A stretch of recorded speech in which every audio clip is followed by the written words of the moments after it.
a todos, agradecendo novamente, né, a participação dos palestrantes e agradecendo a participação de todos, né, são 112 conectados, contando a gente, né, então a gente já pode ficar feliz, né, pelo que está acontecendo.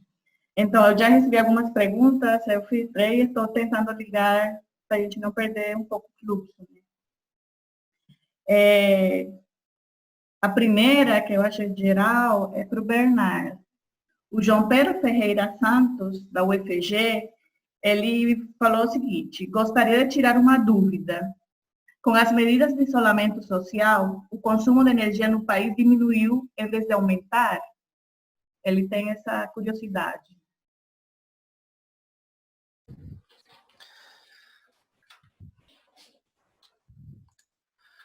Vamos lá. Boa noite, João Pedro.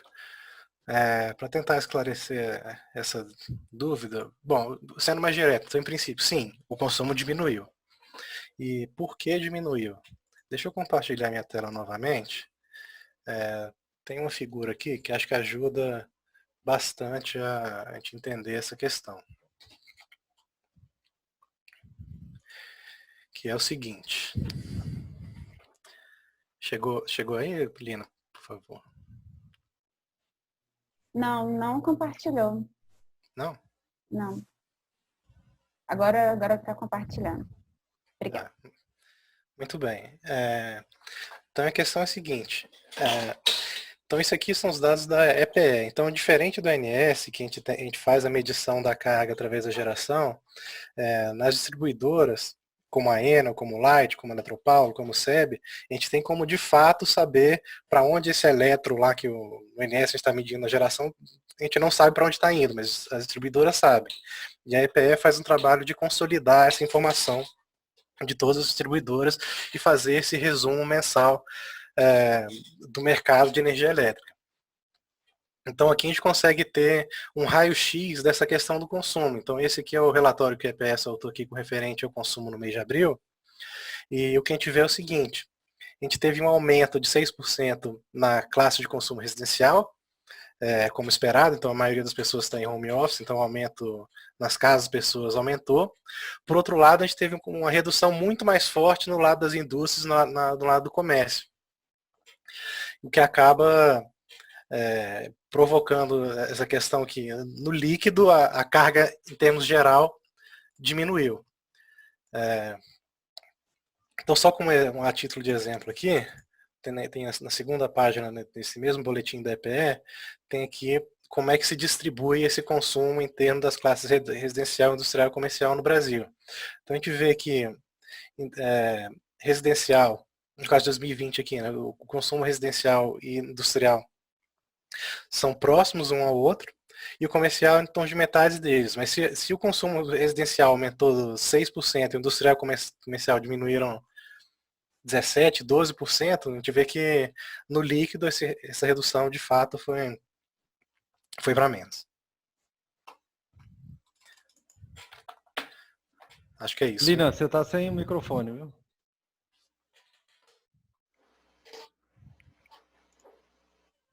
Estou organizando aqui, que agora o chat bombou e estou me organizando. Bernard, eu queria ligar essa pergunta sua a algumas coisas em relação aos gráficos que você apresentou. Nos gráficos, é do professor Igor Kopkak, da MC-UFG, nosso colega de trabalho. Ele perguntou o seguinte: nos gráficos durante o isolamento, foi subtraído o intercâmbio? Se sim, o que explicaria o aumento de carga no subsistema norte?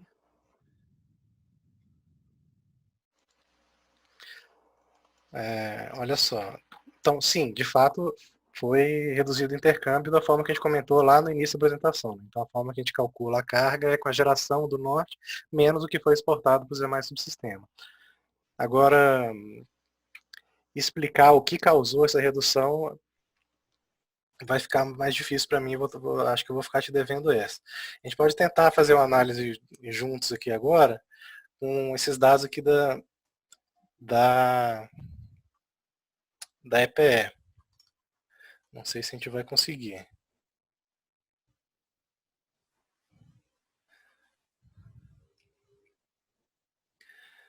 Talvez aqui, ó. Então, para a região norte, esse do lado esquerdo aqui... Ah, não estou compartilhando, né? Isso, Desculpa. tem que compartilhar. Desculpa.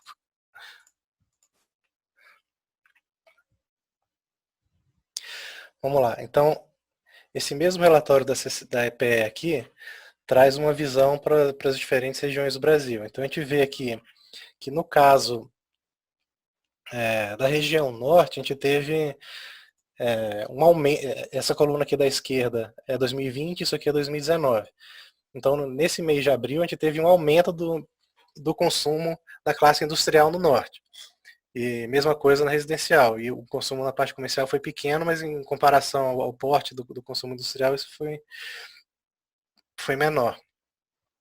Agora, te saber por que o consumo industrial aumentou no norte, eu vou ficar te devendo realmente. Mas o que parece ter acontecido foi, de fato, foi isso. Tá bom, obrigado, Bernardo. Eu vou ir pulando entre os palestrantes para a gente dar uma dinâmica. Depois eu volto para o Bernardo, que tem várias para o Enes.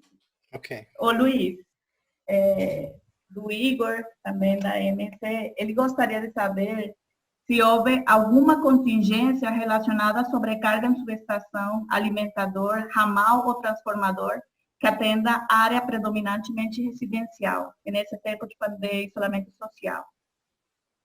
Não, com essas áreas que são predominantemente residenciais, alguns transformadores teve uma elevação de carga, apesar de houve a mudança no perfil da carga, né? Mas a carga caiu em muitos lugares. E nos transformadores que houve elevação de carga, a carga não foi suficiente para dar uma sobrecarga, até porque a gente ainda está num período ainda de carga. A nossa ponta de carga do nosso sistema aqui em Goiás é lá por outubro. Setembro, outubro, então a gente passar por um isolamento desse, um distanciamento desse, mais para o final do ano, eu acho que o impacto seria muito mais grave. Então a gente ainda não presenciou isso. Agora, quanto transformadores de distribuição, alimentadores não, mas transformadores de distribuição, eles, uma leve sobrecargas temporárias, não causam emergências necessariamente. Então, pode ser que tenha acontecido alguma coisa muito local, muito localizada, que ainda está sendo tratada pela pós-operação e ainda não tem conhecimento.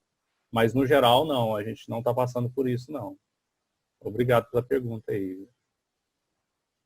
Bom, o Hugo Flores, da Universidade Tecnológica Federal do Paraná, ele pergunta se a Enel já teve que desligar alguma linha de transmissão ou alguma linha, né, para controle de tensão por causa da redução de carga.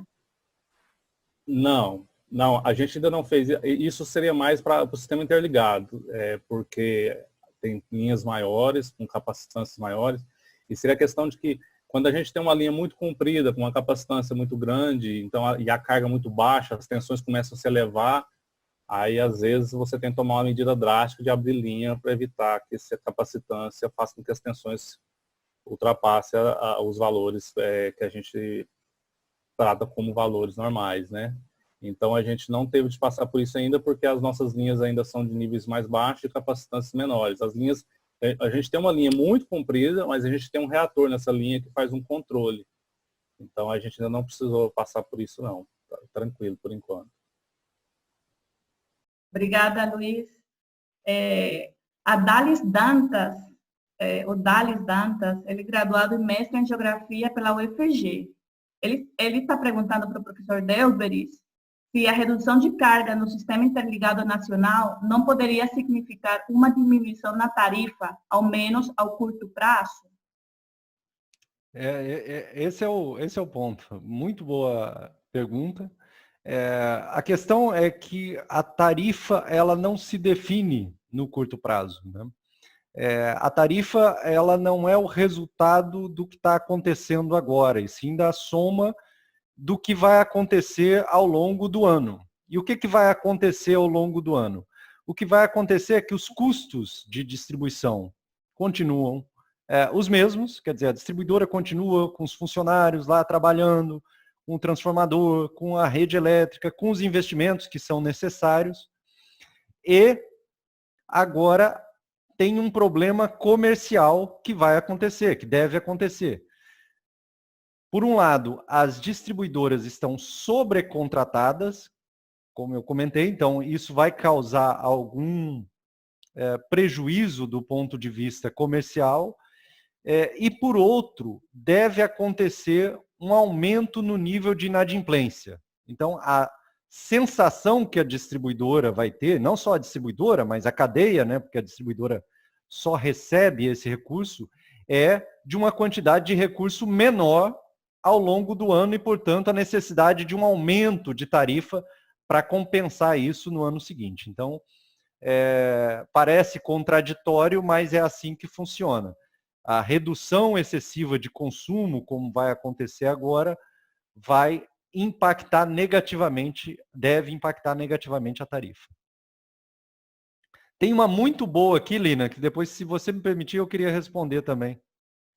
Pode perguntar. Tem o Ivan Santos, ele perguntou o seguinte: qual a sua avaliação ao mercado de geração distribuída? A mudança do payback pode inviabilizar a manutenção de tendência de crescimento nesse setor? Eu acho que essa pergunta tem que se dividir em duas, porque essa mudança ainda está sendo discutida, né? É parte do processo de modernização do setor elétrico. Me parece que tem havido uma corrida por parte dos consumidores para aumentar a quantidade de geração distribuída, para pagar tarifas menores, já que a tarifa provavelmente vai subir, com isso ele consegue ter uma redução de custo.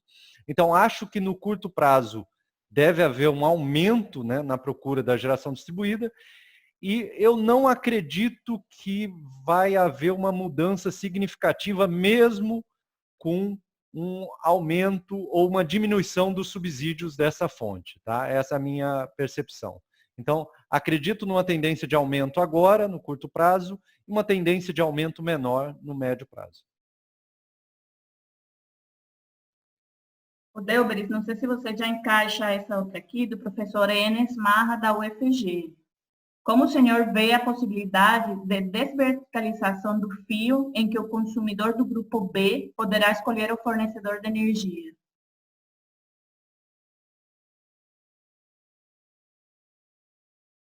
É assim que se espera que aconteça nos próximos anos. Eu estudei com a Lina na Unesp, a gente fez doutorado na mesma época, e eu fui para a Espanha, você deve se lembrar, Lina, em 2005, para fazer uma parte do meu doutorado. Quando eu cheguei lá, aluguei o apartamento, o proprietário falou assim: ó, você quer ficar com a comercializadora X ou com a comercializadora Y? Isso em 2007, se eu não me engano, 2005 que eu fui para lá. Então, o Brasil está bastante atrasado nesse processo de modernização, mas isso envolve trocar o medidor, né? Porque a gente está falando de consumidores do grupo B, então tem que trocar o medidor para medir demanda e medir energia, e a partir daí fazer o que outros países já fazem há muito tempo. Então isso é parte do processo de modernização do setor elétrico. Acho inevitável a gente não caminhar nesse sentido. Bom, obrigada, Delberis. Vou voltar para o Bernard. Deixa eu filtrar aqui, Bernard, que você está muito procurado. O Jonas Linhares Melo, da Enervat Consultoria. Ele falou o seguinte: a respeito da operação sob condições de carga excessivamente baixa. Foi apresentado que quando houve carga mínima de aproximadamente 40 terawatts, a inflexibilidade térmica era de 8 terawatts e a geração hidráulica mínima era de 30 terawatts. Esses 30 terawatts correspondem a hidrelétricas que não são despachadas centralizadamente pelo ONS. Não, essa é a pergunta. Esses 30 terawatts correspondem às hidrelétricas que não são despachadas centralizadamente pelo ONS? Não, aqueles 30 megawatts ali, a gente está falando só de usinas despachadas, né? Então é só usinas grande porte maior do que 30 megawatts. E se Só com relação à unidade aqui, né? Em princípio, quando a gente está falando de potência, a gente está considerando sempre megawatts, né? Se acumulasse no ano, de fato seria terawatts, né? Mas de fato, seriam 30 megawatts de usinas hidráulicas despachadas pela ANS. Tem outra aqui, que já vou juntar com outra que eu tenho aqui anotada. Eu mesmo, Jonas Linares. As restrições elétricas decorrentes da carga baixa podem fazer com que aumente o vertimento turbinável e restrição na geração eólica e solar. Posso afirmar que uma das consequências disso é uma energia mais cara, tanto no presente quanto no futuro? Pois tanto água quanto vento e sol, que são baratos, estão sendo desperdiçados? Não diria que tem uma correlação tão direta assim, não. É mais na linha do que o professor Débora já comentou. A questão da tarifa de energia é mais definida a longo prazo, né? Então, estar desperdiçando energia agora não significa necessariamente aumento de preço, não. Obrigada, Bernardo. Ô, Luiz, tem o Caio Vinícius Santos Desidério, da Universidade Federal do Maranhão. Ele está curioso por saber se a Enel possui planos de expansão para o Maranhão, pois percebeu que o Maranhão não estava entre os estados que a empresa abrange. A Enel sempre fala, claro que eu sou da operação, eu não tenho acesso a planejamento estratégico de investimento da empresa nesse sentido aí no momento. Mas ela sempre, o que a gente sempre ouve nas palestras e nas falas dos nossos líderes lá da empresa, é que ela sempre fica de olho nas oportunidades. E um momento de crise que a gente está passando é um momento de oportunidade sempre. Então, sempre que tiver uma oportunidade, ela vai estar de olho. A Celg foi um exemplo disso. Ela ficou de olho aqui na empresa há um tempo antes, já estava de olho, a gente já sabia que ela estava de olho na Celg, desde a época que ela adquiriu pela Enel Green Power a Cachoeira Dourada, a usina de Cachoeira Dourada. Eu visitei Cachoeira Dourada a serviço, a trabalho lá relacionado a relacionamento com a Cachoeira Dourada, e os funcionários de Cachoeira Dourada já falavam para mim isso anos antes de acontecer a aquisição da Celg, já falavam, nós vamos ser colega de trabalho do mesmo grupo. E eu não conseguia, isso para mim não era palpável. Então eu não tinha essa noção. E por acaso realmente aconteceu, então ela já estava de olho no investimento. Então ela realmente tem o objetivo dela é investir mais no Brasil. Ela já investiu só aqui em Goiás mais de 3 bilhões nos últimos anos que ela estava aqui. Comprou a Eletropaulo com um investimento absurdo. E agora ela está pretendendo investir mais, com certeza. Não sei se Maranhão vai ser a próxima, mas o objetivo dela é aproveitar qualquer oportunidade que ela tiver. Lina, Sim, Delberis. eu posso fazer uma pergunta muito rápida para o Luiz? Pode sim. Muito rápido, enquanto você organiza a próxima pergunta aí. Luiz, Tá. eu vi nos seus gráficos uma experiência que a gente às vezes tem vontade de fazer para entender como é que a carga funciona, mas a gente nunca tem a oportunidade. A pandemia ela trouxe isso. Ela simplesmente tirou o comercial industrial de meio-dia, principalmente ali, né, onde tem um aumento de consumo até as 3, 4 horas. Uhum. A minha teoria tem a ver um pouco com a sua mudança de hábito, mas também tem a ver com a tarifação. Quer dizer, a tarifa no horário de ponta, para a maior parte dos grandes consumidores regulados, ela é mais alta. Sim. No período de 5 às 20 horas do que no restante do período.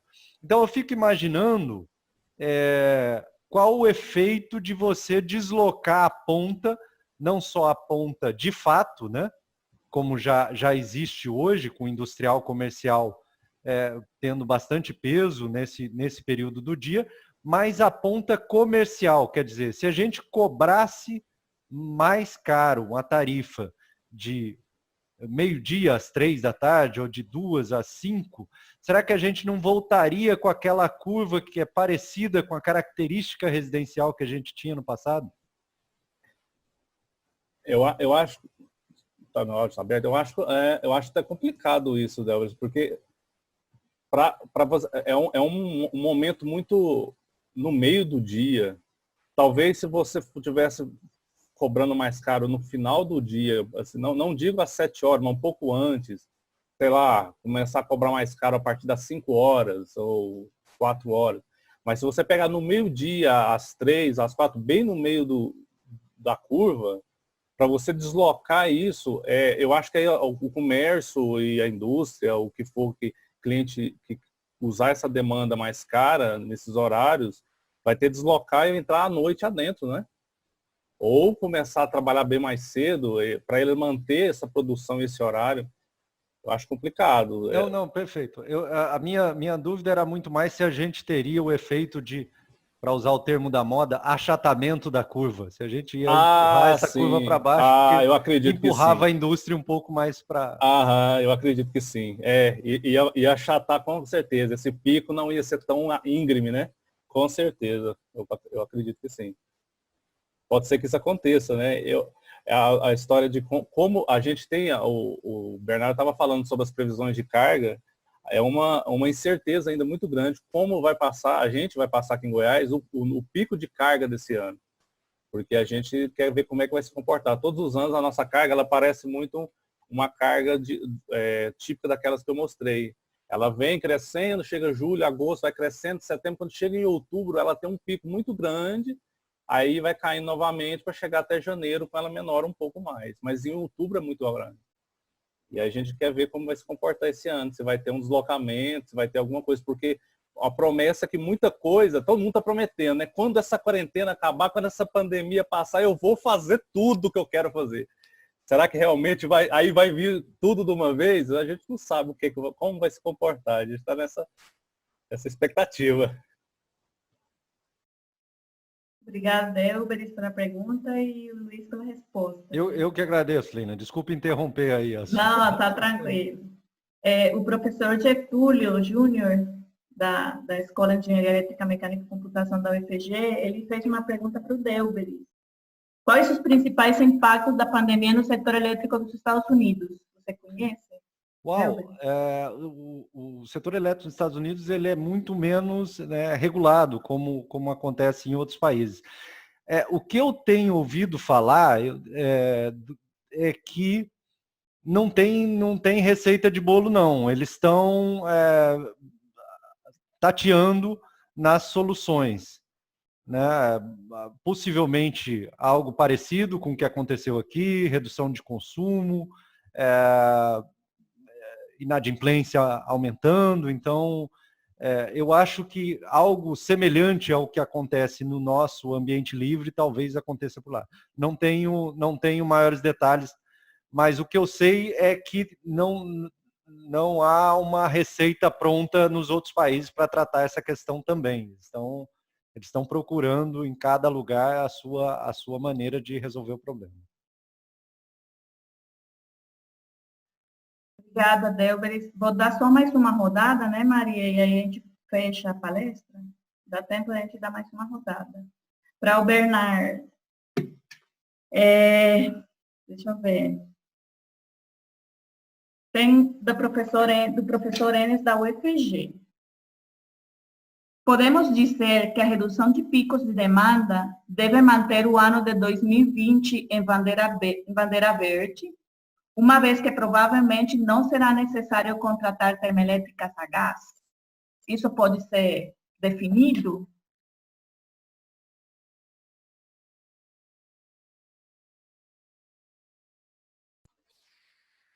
Vamos lá.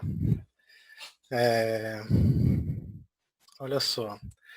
Tem todo o potencial, né? Mas só lembrando uma questão aqui, que é o seguinte. Não sei se todos conhecem esse detalhe, mas vou passar rapidamente. O grande dilema na operação é essa questão de se eu vou usar hidrelétrica ou vou usar termoelétrica para gerar energia. E aí tem essa questão, se eu uso muito a água, esvazio os reservatórios, depois chove, eu tenho uma operação ok. Por outro lado, se eu tenho estiagem, eu tenho possibilidade de ter que enfrentar um racionamento. Agora, se eu guardo a água no reservatório e despacho muita térmica, e depois eu tenho estiagem, então lá no futuro vou dizer que fiz uma operação boa, que eu fui seguro, então ainda bem que eu gerei térmica. Por outro lado, se eu fizer isso e eu tiver muita chuva, eu vou ter vertimento e depois eu vou dizer que eu desperdicei energia, então eu gerei térmica à toa. Então o grande dilema aí é como encontrar um meio termo entre energia hidráulica e energia térmica. Então no Brasil isso é feito através de modelo matemático. Então a gente tem basicamente três modelos aí, que é o New Wave, Decomp e D100, que auxiliam não só o ONS, mas também EPE, o modelo como o setor como um todo, a definir quanto de geração térmica eu tenho que despachar para tentar buscar esse equilíbrio. Então essa probabilidade de não ter que despachar a usina a gás tem todo o potencial, já que a gente está com os reservatórios cheios, a carga está baixa, o segundo semestre normalmente é quando tem geração eólica mais elevada, então apesar de a gente estar reduzindo as vazões para as hidráulicas, a gente vai ter um aumento significativo de eólica no segundo semestre. Como a gente está com carga baixa, então a gente tende a manter os reservatórios cheios. Tendendo a manter o reservatório cheio e a carga estando baixa, tudo indica que o modelo vai indicar que não precisa de geração térmica, mas modelo é modelo, né? Às vezes vem uma indicação de um despacho que a gente não espera. Mas, de fato, no que você colocou aí, então a gente deve ter bandeira verde até o fim do ano, é muito provável. Mas nunca pode garantir, né? Obrigado, Bernardo. Eu já vou juntar sua resposta a uma contra-pergunta do professor Enes, que eu acho que ele já pensou o que você iria responder. Ele perguntou o seguinte: podemos considerar o Brasil um país beneficiado por ter uma base hidrelétrica que permite uma dinâmica ágil e estável? Ou seja, se nossa base fosse térmica, um sim com esta dimensão e potência não seria viável? Muito bem, então vamos voltar aqui para uma outra figura, que é o seguinte, eu não diria que não seria viável, mas talvez não seria necessário. Porque, veja só, por que a gente tem tanta linha de transmissão no Brasil, né? Por que eu tenho 2 linhas de corrente contínua? Isso é caro, isso custa um dinheiro enorme. Então, por que eu construo tantas linhas de 500 kV aqui do norte para o sudeste? Porque eu quero aproveitar o potencial hidrelétrico, né? Então tenho água aqui, eu quero trazer, e a carga do norte é baixa, então eu quero levar isso lá para o sudeste. Se a gente não tivesse esse potencial hidráulico tão favorável como a gente tem no Brasil, talvez nosso sistema de transmissão fosse completamente diferente, porque uma térmica, eu não tenho que botar a térmica onde tem energia, eu levo a energia para onde a térmica está, é muito mais fácil, né? Eu levo carvão, eu levo óleo, eu construo um gasoduto lá para onde a térmica está, eu consigo botar isso muito mais próximo da carga, como é feito nos Estados Unidos, por exemplo, né? Então talvez, se a gente não tivesse tanta hidráulica, eu teria com certeza muito menos linhas de transmissão, poderia instalar a grande maioria das térmicas muito mais próxima dos grandes centros de carga e gerar ali nas proximidades, talvez de repente não seria nem necessário ter essa interligação tão forte aqui entre norte e sudeste. Acho que é por aí. Obrigada, Bernardo. Eu gostaria de inserir só mais essa pergunta aqui para você, por causa do interesse em relação às energias renováveis. Tá? Okay. As energias renováveis seriam uma solução para a superação dos desafios logísticos, socioeconômicos e ambientais do estado do Acre. Mesmo no isolamento, ainda a demanda de atendimento a diesel, que polui e é caro, muito embora tenha a taxa mais alta do que a média do país. Foi a Alessandra Nascimento, técnico administrativo da UFG, que fez essa pergunta. Ok. Olha só, por coincidência a gente consegue até aproveitar a figura. Eu não conheço em detalhes lá como é que é a rede de distribuição lá no Acre. Agora, a gente chega com 200 kV até Rio Branco, E certamente tem uma série de cidades aqui que não são abastecidas, 500 kV não, 230 kV aqui em Rio Branco, e eu sei que tem cidades por aqui que estão isoladas desse ponto de conexão aqui com a rede básica. E aí, certamente, vem a questão que você colocou, que é o atendimento precisa ser feito com termoelétrica. De fato, a renovável sempre ajuda, né? Então, se eu tivesse solar, tivesse eólica ali, eu poderia reduzir esse despacho termoelétrico. Por outro lado, não soluciona o problema, né? Porque a renovável a gente tem intermitência. Então, se eu não estiver ventando, eu não vou ter como atender a carga. E, se eu não me engano, essa região aqui do Acre não tem um potencial, pelo menos eólico, tão favorável, né? Então, talvez uma solução que já até, talvez possa até ser melhor, inclusive está prevista, é a extensão desses 230 kV aqui por mais 2 pontos de conexão aqui no estado do Acre. Se eu não me engano é Cruzeiro do Sul, o outro eu esqueci o nome. Mas se a gente conseguir concluir a construção dessas 2 novas linhas, a gente vai conseguir provavelmente interligar o restante das cidades do Acre com o SIM.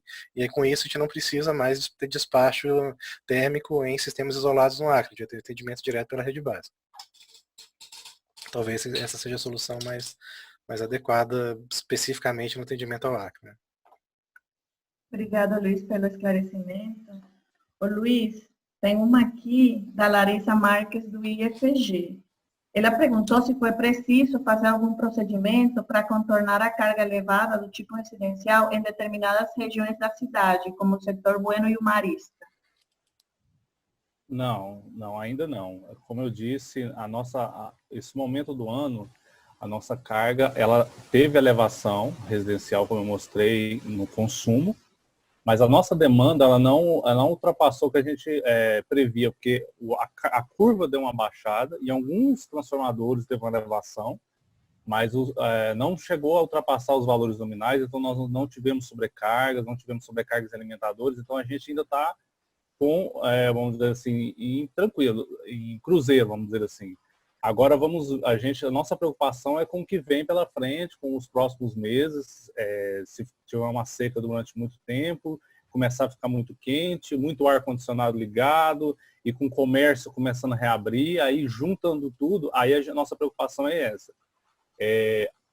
Nossa previsão é que o sistema vai suportar muito bem, mas a gente não sabe exatamente, a gente ainda é imprecisa ainda como vai ser o comportamento da carne. Até o momento, a gente não teve maiores problemas. Obrigada, Luiz, pela resposta. Delberis, o Felipe Custódio, da FGC Engenharia, ele falou o seguinte: Delberis, os serviços essenciais como energia e água são monopólios naturais.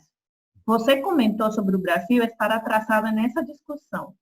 Você atribui esse atraso às questões de infraestrutura física dos nossos sistemas ou a uma questão comercial e de interesse das empresas que comandam esses setores? Você acredita que com o cenário atual e com as consequências da pandemia, essa discussão será levada mais a sério?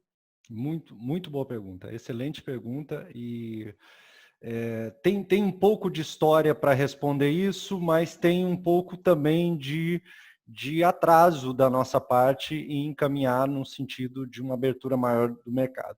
A questão histórica é o fato de que você, em algum momento, precisava expandir de maneira significativa, né? Eu mostrei lá no gráfico o crescimento do consumo, expandir geração, expandir transmissão num país continental, num país de dimensão continental.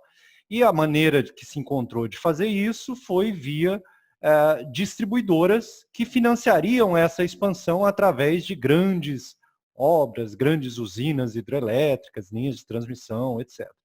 Então, essa foi uma justificativa do mercado ter se mantido regulado por muito tempo. Entretanto, do meu ponto de vista, eu acho que outros compartilham da mesma ideia, e essa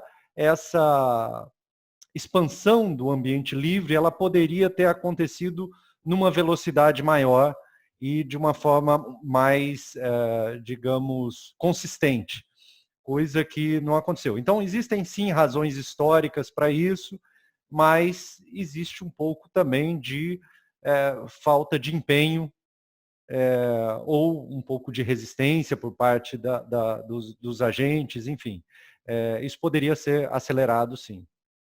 Para nossa, não sei se a gente pode dizer sorte, né? A gente tem a pandemia agora que vai nos ajudar a fazer isso de uma forma mais segura. Eu acredito fortemente que ela pode ser usada nesse sentido.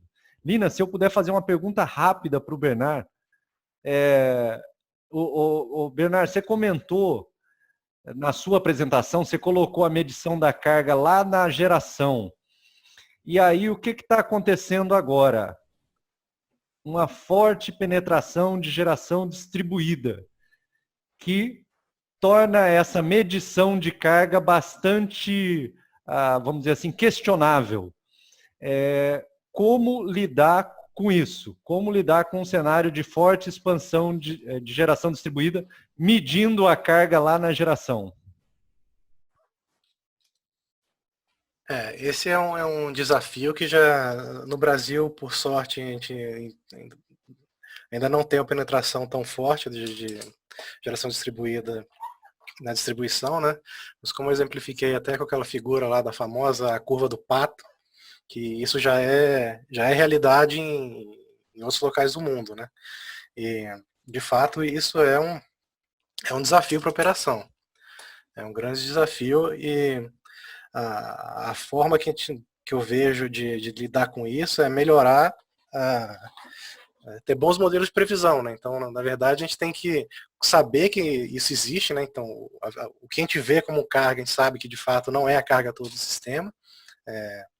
Tem que saber que existe essa grande geração solar, no caso, na distribuição, e ter bons modelos de previsão para, na hora de eu programar a geração que a gente tem a possibilidade de despachar, a gente fazer de uma forma que corresponda ao que a gente tem na distribuição, né? E também saber lidar de forma rápida com os eventuais desvios lá na distribuição, porque eu tenho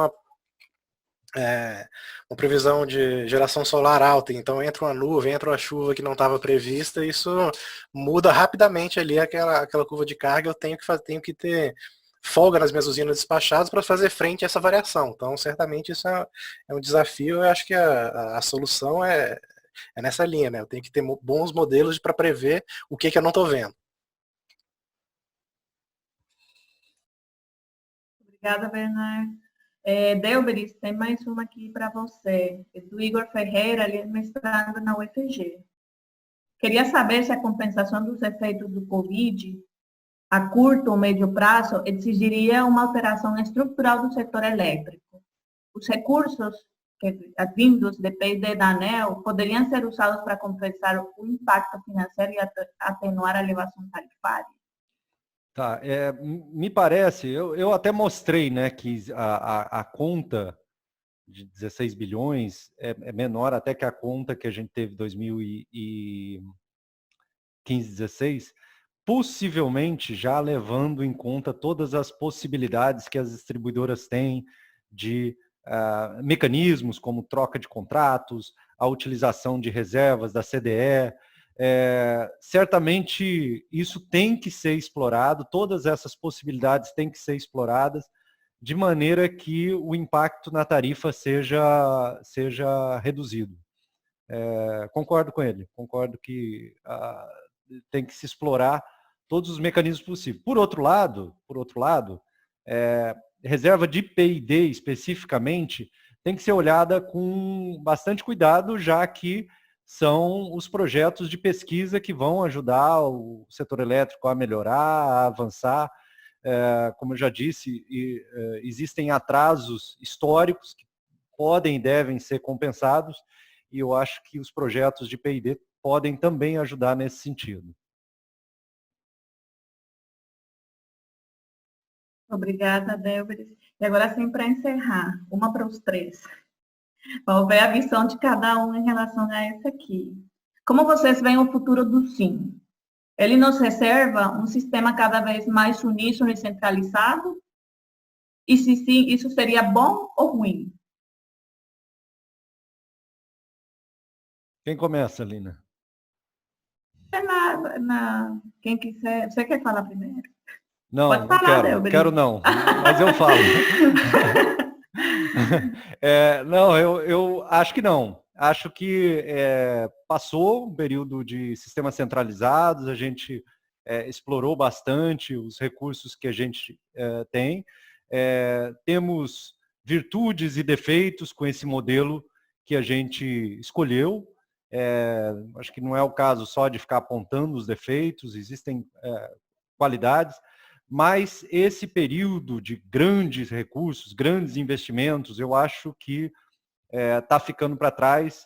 Hora de modernização, é hora de tornar o sistema mais eficiente, hora de se aproveitar dos recursos tecnológicos que existem para tornar, no final do dia, o sistema mais seguro e mais barato para o consumidor. Eu acho que é esse o caminho que o sistema tem que perseguir. O modelo centralizado certamente teve o seu momento, mas para o Brasil eu acho que o momento é outro, ainda que isso resulte um pouco mais de trabalho para o Bernard e para o Luiz.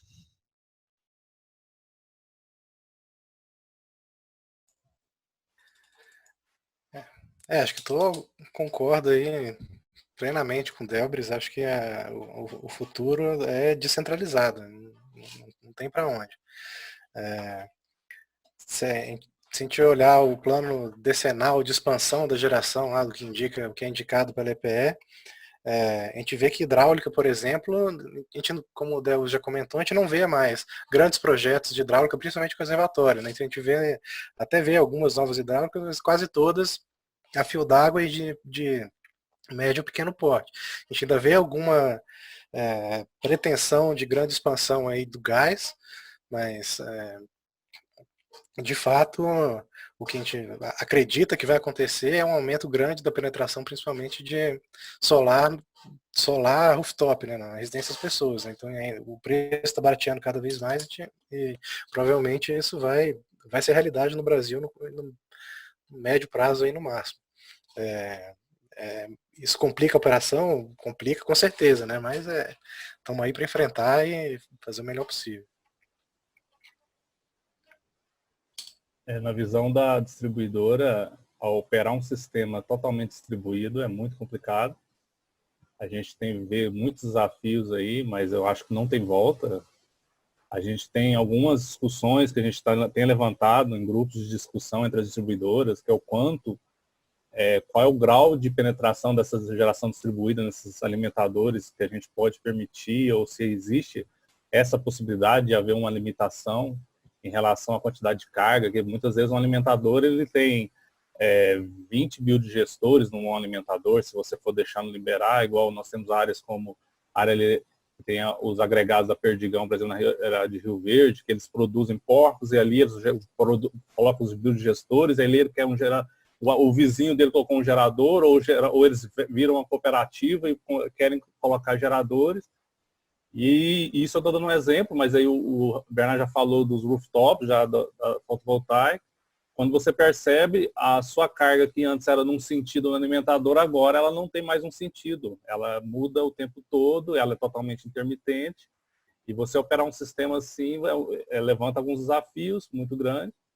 Parte de proteção, parte da próprio controle e previsão de carga. Eu prever carga desse jeito, então, é muito complicado você saber como operar um sistema desse, mas é a realidade, a gente tem que se adequar, criar alternativas para isso, criar tecnologia para isso, automatizar o máximo que puder o sistema para poder suportar essa nova modulação de carga. E eu acho que centralizado não vai ser mais, porque é muito complicado. E a gente tem muitas discussões que estão sendo levantadas, mas umas que eu acho muito interessante é, por exemplo, que hoje foi liberado para todo mundo colocar geração e abater na sua fatura, mas a distribuidora não recebe pelo uso do sistema que ela colocou lá, por exemplo. Né? Todo mundo põe, usa, recebe do desconto. Eu recebo menos pelo que eu receberia, a minha carga diminui, porque agora o cliente ele gera para ele próprio e ainda gera para outro, e não paga pelo uso da minha rede. Então, só um insight entre vários outros que estão acontecendo diante desse cenário de geração totalmente distribuído que a gente está caminhando para. Mas a gente sabe que tem lugares, Alemanha, Califórnia, nos Estados Unidos, alguns lugares que já são tá muito bem difundidos. Então a gente pode pegar como modelo e exemplo e tentar reproduzir as melhores práticas deles e tentar reproduzir isso aqui. E não tem como impedir e parar isso aí. O tempo todo tem grupos de discussão entre as distribuidoras e a ANEEL abre para discutir também o próprio assunto. E acho que é importante a gente acompanhar isso aí. Bom, obrigado vocês três, né, por apresentar essa visão geral, né. Eu dou por encerrada a sessão de perguntas. Algumas perguntas a gente não deu tempo, né, já é 8h44, mas eu vou ficar atenta, né, a receber esse retorno dos palestrantes, né, eu vou enviar por e-mail e a gente vai tentar responder. Ainda estão chegando perguntas, tá? Então eu vou fazer uma revisão do que eu já perguntei, do que faltou, vou redirecionar cada um dos palestrantes e nós encaminharemos elas por e-mail, tá? Mas todas serão respondidas, podem ficar tranquilas que eu vou me encarregar de ir atrás de cada um deles para essas perguntas serem respondidas, tá? Ainda estão chegando aqui, tá? Obrigado aos palestrantes pelas respostas e eu passo a palavra para a Maria, que vai fechar essa nossa palestra. Obrigada. Obrigada, Lina. Obrigada aos palestrantes pelas respostas.